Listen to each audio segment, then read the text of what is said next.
So here we are on the west bank of the majestic Hudson River of New York State. I mean, just look at it. Behind me is a project that I'm very happy to say we are wrapping up on very soon, and it is the historic rehabilitation of this circa 1892 Queen Anne house, the front porch. We've been at the actual construction of this project for about 3 months. The planning started long before that because we really had to come up with a strategy for this porch, which had seen many years of deferred maintenance. One of the biggest areas of concern were these columns, because it wasn't just cosmetic issues. The rot that had set in to the bases of these columns was causing structural issues with the roof of the porch. The railings needed a lot of TLC, and this beautiful decorative feature on the top was altogether missing. The skirt of the porch was very rotted. Fortunately, the framing behind it was still in good condition. The brick piers also solid. The wood lattice was very rotted. So these had to be replaced entirely, matching the original design, which we knew about from the historic photo. From the historic photo, we were able to see what that original top detail looked like. We were also able to see what the original design of the lattice was. One thing you can't tell from a black and white circa 1892 photo is what the original colors were. In this case, we're just going with white. The stairs needed a fair amount of work. We had to replace the treads and the risers. The stringers underneath were still in good shape, so structurally they were sound. It's just that we needed to replace the material on the surface. This handrail was completely redone to match the original balustrade. This is interesting because originally the stairs would not have had handrails, but this is a code requirement today. So we took inspiration from what is already here, matched that style, and then matched the new newel posts to this original one at the top of the stairs. Another area where we had to do significant work was in these soffits.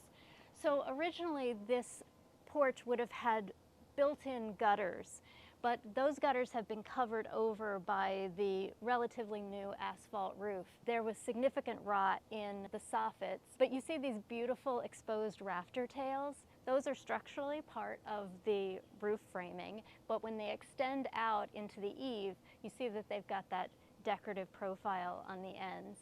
So we definitely wanted to preserve those. It's neat because you can see the underside of the original metal roof that would have been on this porch. The historic photo, because it's a black and white photo, didn't give us a lot of information about the original color scheme of this house either. In this period, so in the 1890s, you had the ability to do mass production of these very detailed architectural elements. So you could be very creative with porch design.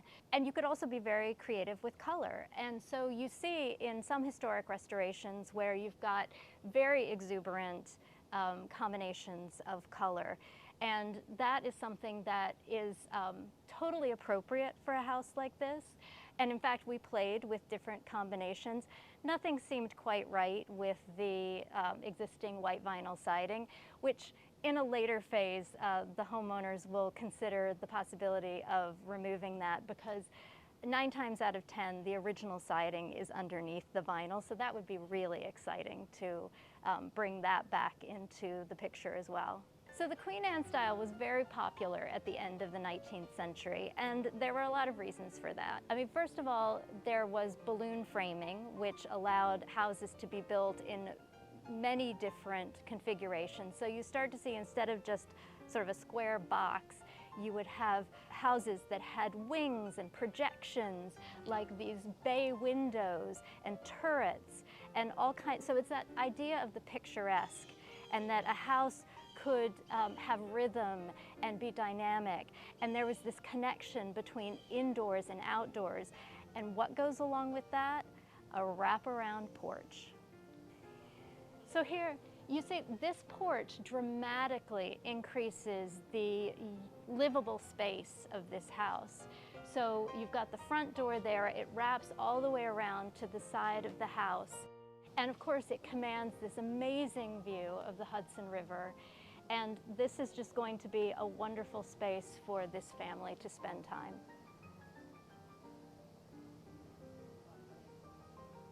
So I'm thrilled to be here with our carpenter, Matt Alexander.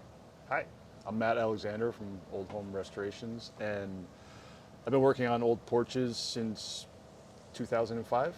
Well, I don't only work on porches, but living and working in the Hudson Valley, I come across this type of project a lot, in the sense that you have exterior decorative woodwork which is being exposed to the elements and requires special maintenance. Probably one of the biggest challenges that we found on this project was just the extent of deferred maintenance. I mean, this is one of the key character defining features of this house. I mean, there have been other changes to the exterior, but this was still pretty much intact, but in pretty desperate need of repair. And you can tell from the historic photo that you found that this was a showstopper, especially from this vantage point looking from the east. A lot of unnecessary woodwork that just meant to show off the lines and be able to highlight the different facets of the style of construction. Certain parts of it were more exposed than others, and there was obvious evidence that the roof had had periods of poor or low maintenance to the extent that it was leaking, and that was the primary source of the degradation. Yeah. And I think also just because the gutters had been covered over by a newer asphalt roof, so water would just sort of sheet off this porch and then hit the ground and splash back onto all of that woodwork. I think you're right, like this house had so much texture when it was originally built, and you still see that in this porch. There were certain elements that had been lost though, like for example, this the decorative top rail here, which was really exciting when the homeowners said that they wanted to restore that based on the evidence that we found in the historic photo. But then even more exciting when you actually found a piece of it underneath the porch. So that was almost like finding a fossil or something, because you were able to piece together what the original dimensions of this were, and not just going from the photograph, but actually from an original piece of it. Right, so this piece, there was photographic evidence of it being in existence, and you could tell also on these original posts, just by the scars in the paint and the nail holes, that there was originally more to it than the railing as we found it. When we found it, this piece was basically sandwiched right on top of this one. This had been removed and they just put them together. So that would have been really low. It was super low. Yeah. Yeah, in fact, you can see it was right here. This is where the top of the railing is, which is nowhere near code compliant. Right. And I'm not sure why they removed it. Why would it have been in much worse shape than the rest of the baluster? So here's a piece of it that we found under the porch when we were cleaning up. And this was super exciting because working from a photograph is one thing. You have definite evidence that it existed, but then to actually find the piece while we were in production, and then to be able to kind of hold it up. This is actually from the end, so there's a little bit more room, but you can see there's the larger arc and then the smaller one, and to see how they, fit together. So we can confirm the diameter of the upper hole from this, and also the arc for the larger bottom one. And then just the depth of the piece. The thickness as well, right? Even though there's a little bit here of the original surface from both sides, so we could get the full section of it. It was in rough shape, so maybe that's why and this is something, a conversation that we're gonna have with the owners.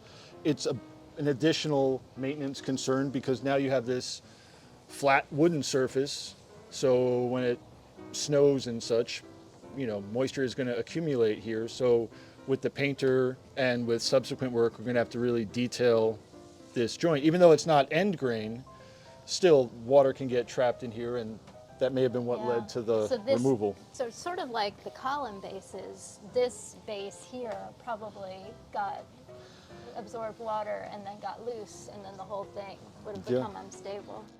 That somebody didn't like the look of it, who knows? Who But it's a knows? lot of work to take it apart and But you know, one of the happy things about this is that because, you know, this is the kind of project where we do need to get a building permit, and because we were adding this rail, we were getting up to that required railing height because we're way more than 3 feet off the ground. correct. And so that was a nice convergence of preservation and code compliance. This porch had some really interesting details besides, you know, in addition to this kind of showstopper piece. You know, something that I always liked about it was these balusters set on a diagonal like this, and then this peaked bottom rail, which is just, it's a nice design, but it also, it's very practical because water won't sit on it, it'll shed. And it's still here, right? Yeah. So Yeah, the design obviously, worked. The design worked. Right. It still, it didn't suffer as much as other components. Where I had to repair the rails was at the end grain, where they, along with the column bases, suffered from moisture accumulation, and then the board just wicked the water in and Yeah. rotted out. But in general, they're in pretty good shape. I mean, that's something that you always have to be mindful of, right, with these exposed wood details is the end grain is where the wood was cut. The grain is running this way, and then there's a cut here, so you've got this open grain that is still, you know, actively sucking up water. Right. If it's not painted, if it's not protected. Right. So once the paint fails at a joint like this and you get water in there, then it's just going to draw it into the wood and it will eventually rot it. Right. So the wood is not a uniform substance like plastic. It's more like a whole bundle of straws wrapped together. And it's just waiting for the opportunity. If you don't seal it with wax or paint or oil or something, it's just going to suck the water in, and then that leads to dry rot and insects and all sorts of problems. I mean, the columns were a big kind of structural issue that we Yep. faced because the weight of the roof was, you know, sort of crushing them because the wood was compromised from rot. And so you, on at least 3 of these columns, you had to replace it from about here Right. down because this part had just, you know, taken on so much rot. And in fact, 2 of them had already been replaced. And yeah, it was from exactly this point down. You can kind of tell because this is just primer and this is old paint. 2 of them had already been replaced, and they were not the correct dimension. The original was actually 6 inches by 6 inches. And nowadays, if you ask for a 6 by 6 at the hardware store, you're going to get 5.5 by 5.5 if you're lucky. That had been used. And then subsequently rotted itself. So it was, you know, a whole slew of things. So we went back to the original 6 by 6 dimension and then just chucked it into the lathe and turned the top portion to help it fit visually with the rest and match all the originals. And then one of these intermediate posts, I think this one, there was a piece of flashing wrapped around the bottom during removal, and I kept looking at that saying, oh, I got to get that off of there, I've got to take that off. And when I finally got to taking it off, I realized that of course that flashing was hiding an enormous cavity. So also had to replace the bottom foot or so of this post base. Couldn't leave it like that. You know, this is one thing where people say, you know, you just can't replicate things like that today, but you can. I mean, you have the skills and the tools to be able to, you're not relying on just being able to walk into a hardware store or a lumber yard and buy this off the shelf. You get the materials, and then you mentioned the lathe and other, you know, you've got the ability to recreate something like this in your shop. But not unnecessarily. In other words, I don't want, if it's in good shape, there's no reason to replace it. It's original. The lumber was of better quality, you know, 130 years ago. Level of expertise was higher for sure, and they were using, you know, hand tools. It's kind of like dental work or oral surgery. You're not going to throw out your whole jaw. You're only going to, you know, replace the section of the tooth that's damaged. Would you say that a majority of the wood on this porch that was original, you were able to maintain, retain, scrape down repair as necessary. So, I mean, what would you say the percentage that you actually had to replace? Not a lot is new material, actually. The column bases, the porch floorboards are all original with the exception of the last 3 feet out at that end, which had been getting rained on for a while. There's a narrow portion in here where the water had kind of wicked from that column base up and ruined these boards. These are new, for sure, but all of the other rail components are original. All of the rails as well and the balusters. So And all this fretwork up here. fretwork's all original. All Yeah. we did there, we had to take it down, of course, to do the column repairs, but then reinforced them and put them right back up again. And that was super helpful because it helped us locate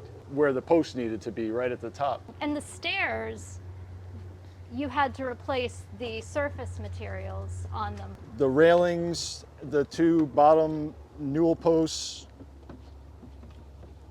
these are new. These were not, the ones that were here were not original because originally this did not have railings on Right. the stairs, Right. so which wouldn't fly today. So we had to put something here. But yeah, I mean, they were pretty scrawny, Yes. the railings that were here before and the posts. Let's talk a little bit about materials. So you mentioned that the old growth lumber that would have originally been used on this porch is, you know, just a much better quality than the lumber that you get today. But there's certain species of wood that are good to use in these kinds of applications. So like for the treads on the stairs, what wood did you use there? So the treads are mahogany stepping, and wax has been applied to the underside because that's one concern is underneath this is sort of this dank, dark area that never sees the light of day. So we really want to seal the end grain and the bottoms of the treads to keep moisture from absorbing.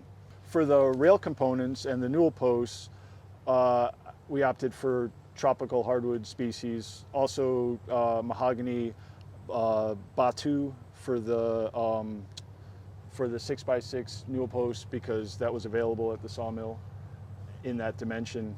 And it's just a more stable product long-term, given that as soon as we're finished, as soon as the painter is done, you have to imagine it's starting to deteriorate already. Right. The clock is ticking, so you need something that's a little bit more durable, can handle some moisture without, shedding the paint completely. It needs to be able to hold up. I know another area that was really bad was this skirt of the porch, clearly rotted from the outside, and then when you took it off you could see even more of what was going on behind there. I mean, fortunately the deck framing was still generally in good condition, Right. but you had to do a lot of work here. This is new material. And what material did you use here?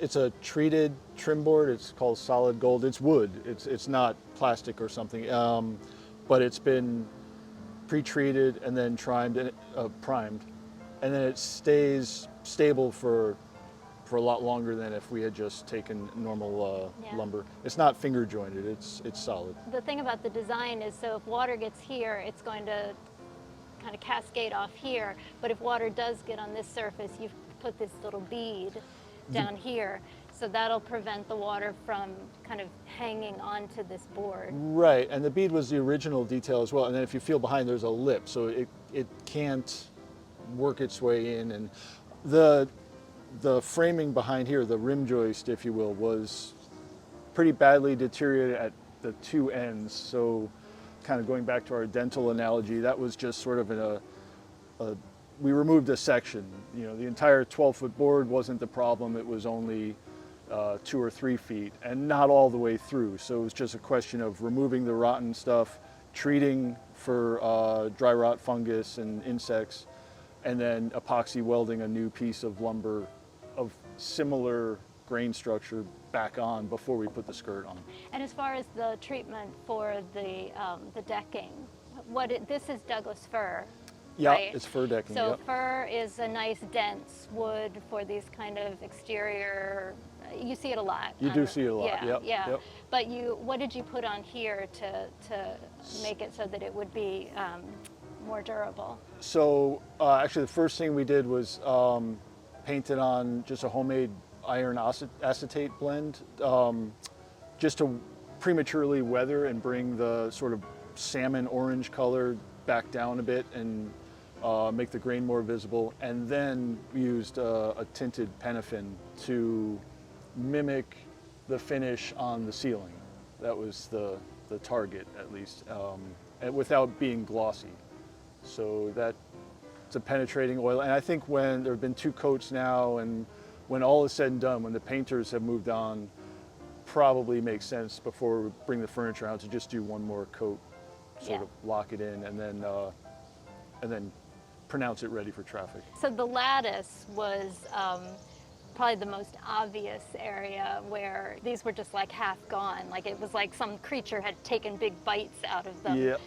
But at least we had them as a model for what you could rebuild. Heavy duty cedar lattice, and then brought it to the shop, made the frames, and then applied the lattice from the backside. And fortunately, we were able to find a lattice in an orientation and dimension that's really close to the original, which we still have scraps of, literally scraps. It was not, it didn't hold up well. Water that was just sheeting off of the roof was just creating this kind of gorge in the ground, and then all that water was splashing back onto this. So we are going to put gutters, hanging gutters, on this porch, which was not an original feature. The porch, the gutters were originally built in to the roof. Correct. But since we've got a relatively recent asphalt roof covering those over, it makes sense to put hanging gutters on to protect the porch so that we don't have that ongoing like water splash. Another reason for installing gutters, it's not just the splashback, the final pier over there, the brick pier. When we started removals early on, we noticed that it was leaning to such an extent because its footing had been undermined by the water splashing off the roof without any kind of collection there. So the entire thing shifted and needed to be rebuilt, and we needed to put a new footing in. And when we did that, we found remnants. There was an old clay pipe water transport system that's gone now. So, thought had gone into that original Yankee gutter design. As beautiful as this porch is, and as dramatic a visual improvement you've made here, you've also done a lot with the ongoing health of the structure in mind. It's, using materials that are durable, treating them in ways that will protect them. We're doing the gutters so that we don't have the ongoing water. So a lot of thought has been put into the ongoing maintenance so that this doesn't become a nightmare for these owners again. One recommendation that I always have for people with, this type of kind of low to the ground wood is don't plant bushes right up next to the foundation. As tempting as it might be to have like billowing hydrangeas or something like that right here, if you're going to do that, make sure that they're away, because it's all about air circulation and not holding moisture against the elements, because that will accelerate their deterioration. I mean, and you're right, it's an ongoing process. I mean, nature wants to take over whenever we do something like this. So it's not just about, one, it's done, let's we don't have to worry about it ever again. Like, this is something that the owners will continue to take care of for the rest of their time in this house. What you might call the eaves or the soffit of this porch, clearly there was a lot of rot there too. And you have these amazing exposed rafter tails, which were actually the rafters for the porch roof. This beautiful decoration on them, but they were very deteriorated. So Matt, what's your diagnosis of what was causing this deterioration? This one's pretty easy, Kate. You can see, I mean, here's where that rafter tail was removed. And if you look straight above it, you can see the remnants of the Yankee gutter that was sort of built into the roof. There was no gutter on the outside. The water was meant to collect in this channel at the eave and then get distributed in either direction to a spout and head off. But when there's a failure here, and they just only, they had tin or sheet metal to work with.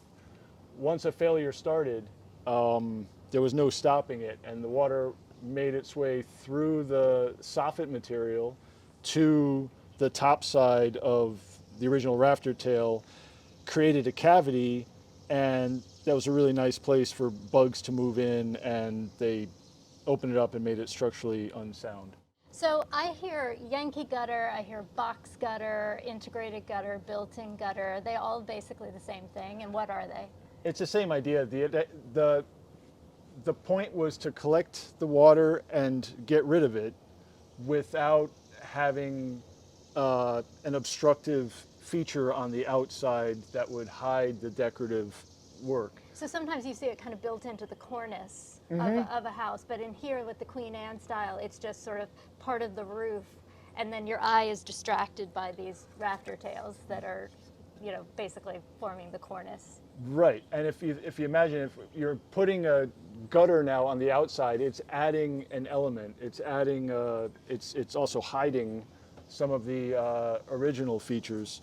So that's why that decision was made in the past, but they were limited to, in some cases, copper, but basically sheet metals and tar products that required a lot of maintenance. And it was also hidden. You wouldn't have known you had a problem or a leak until it was too late because things started to fall apart. Yeah.